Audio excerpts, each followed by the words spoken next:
Hello everyone. Tonight's lecture is all about limiting reactants. This is our final investigation of stoichiometry. This is how we apply stoichiometry to real-life problems. And we'll do this in the lab as well, or at least with the data from our aluminum and copper lab that we did a few weeks ago. Taking a look at this picture, I want you to answer this question. How many complete burgers can be made? A complete burger is a bun, cheese, a pile of lettuce, and the actual burger. Did you say 4 burgers?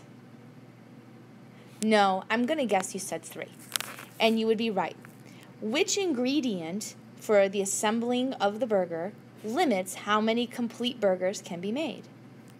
If you said the lettuce, you're right.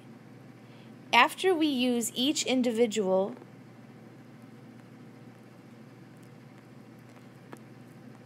bunch of lettuce to build a burger, we run out of lettuce and we can't make any more complete burgers. This is what tonight's lesson is all about when we're talking about chemical reactions. Here's some essential vocabulary for tonight's lesson. Limiting reactant is the reactant that limits the amount of product that can be made. So our lettuce was our limiting reactant because it limited how many complete burgers could be made. Excess reactants are reactants involved in a chemical reaction that don't get completely used up. There's leftovers. So that would be the buns, the cheese, and the actual burgers in our little demonstration. Theoretical yield is the amount that could be produced if everything went as planned. And actual yield is the amount that actually gets produced in the lab with real-life situations and conditions. Let's take a look at this picture real quick. If we look at the particle diagram before, you can see that we have 10 hydrogen molecules and 7 oxygen molecules. Now, when hydrogen and oxygen come together, what do they produce? If you said water, you're correct. If we take a look at the particle diagram after the reaction, we see a whole bunch of water molecules that were made. However, we also have 2 oxygen molecules that did not react. Why did they not react? There are no more hydrogen molecules to react with. See, when we make water, we have to have 2 hydrogens for every 1 oxygen. And once we're done making 10 of our water molecules, we're out of hydrogen molecules. However, that doesn't mean that all the oxygen is gone. So when we look at this, we say that the hydrogen is the limiting reactant. We run out of it and the reaction ends. The oxygen is our excess reactant. There's remaining excess oxygen after the reaction is over.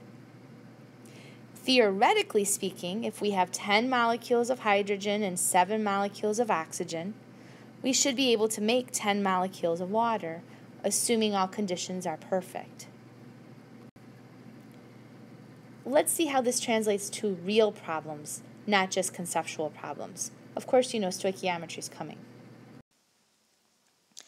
All right, please take a moment and copy down this example. In looking at the example, you can immediately tell that this is different than the other stoichiometric calculations we've done so far in this unit.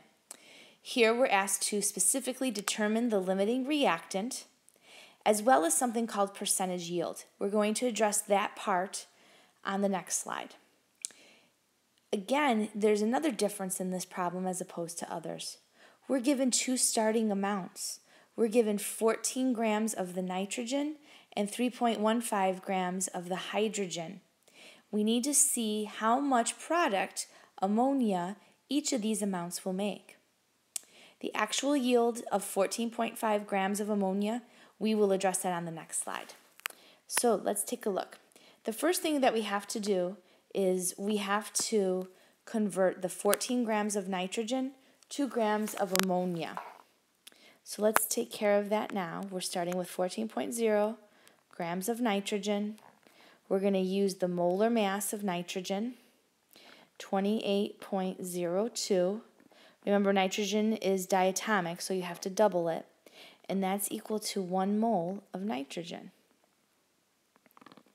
From there, we can use the equation to get our mole ratio and convert from moles of nitrogen to moles of ammonia. This is a 1:2 ratio. So for every 1 mole of nitrogen that reacts, 2 moles of ammonia get produced. The third step gets us to our mass. So we're going to convert the moles of ammonia to grams using the molar mass of ammonia, which is 17.04 grams. And when we do that math, we get an answer of 17.0 grams of ammonia.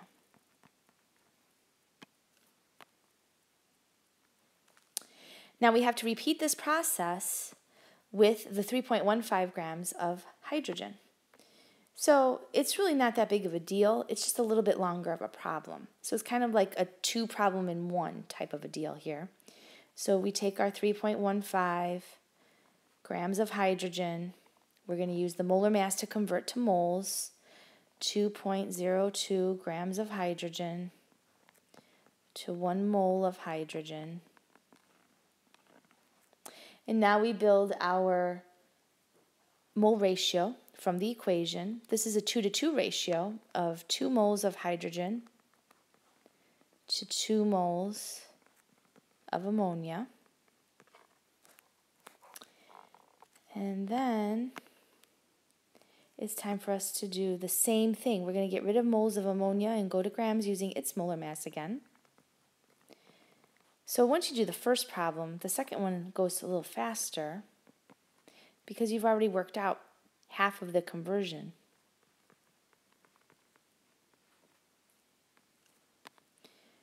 Now when we do these calculations, we get an answer of 26.6 grams.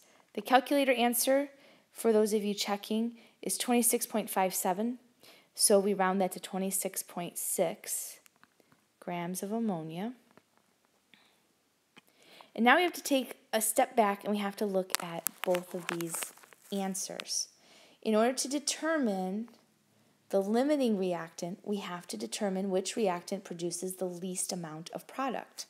So in looking at our 2 answers, there's a clear winner here. 17.0 grams of ammonia is definitely less than 26.6 grams of ammonia. So we can circle this, which I expect you to do with your work, and we label it the theoretical yield. Theoretically speaking, this is the most amount that we can make. If you're wondering why, let's go through this thought process for a second. Sure, it's great that hydrogen can produce 26 grams of ammonia, but when these 2 amounts, the 14 grams of nitrogen and the 3.15 grams of hydrogen, when they react in a vessel, once 17 grams of ammonia are made, you've run out of nitrogen. The reaction's over. So it's really great that the little bit of hydrogen can make all of this ammonia, but you can't actually make it because you don't have enough nitrogen to make all of it. So that tells us then that nitrogen is our limiting reactant, LR, and you circle it and you label it. That then leaves the hydrogen to be our excess reactant, or ER. This is how you solve a limiting reactant problem. It's just one additional application and actually stepping back and looking at answers. In the next slide, we're going to see how we calculate percent yield. Okay, we're going to take a couple minutes and we're going to investigate percent yield. Percents are a basic concept in math that you've learned years ago. And we've already done percent composition. And percent yield is equal to the actual yield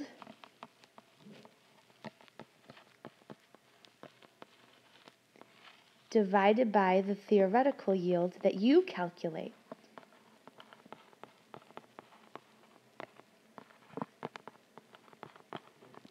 And of course, you multiply by 100 to get a percentage. Actual yield is the amount that you recover or obtain after a chemical reaction is done in the lab. Theoretical yield is the yield that you calculate you should make if all of the conditions are right. Now, in reality, we don't get the actual yield and the theoretical yield to be equal pretty much ever. This is because there are inefficiencies in our chemical reactions. So, typically you don't get a percent yield of 100%. If we take a look at the problem in our example, we were told that our theoretical yield was we weren't told.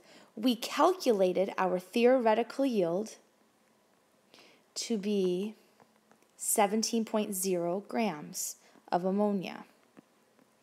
So we place that here.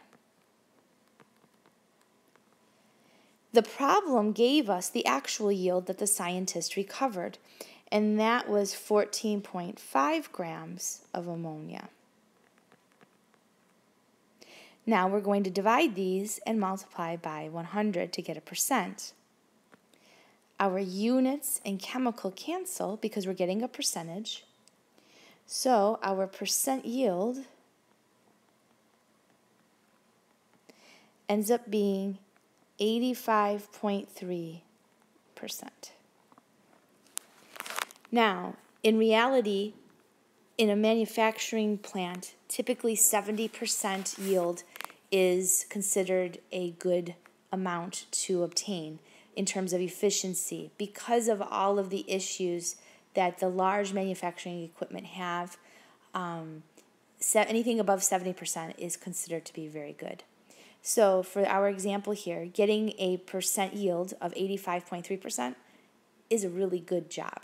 So whoever did this work in the lab did a great job in carefully measuring everything out, carrying out the reaction correctly, and obtaining their or his or her sample. So what we're going to do now is we're going to take all of our information from our lab and we're going to calculate what our theoretical yield of copper was, which chemical was our limiting reactant and excess reactant, and we're going to calculate the percent yield. Have a great night.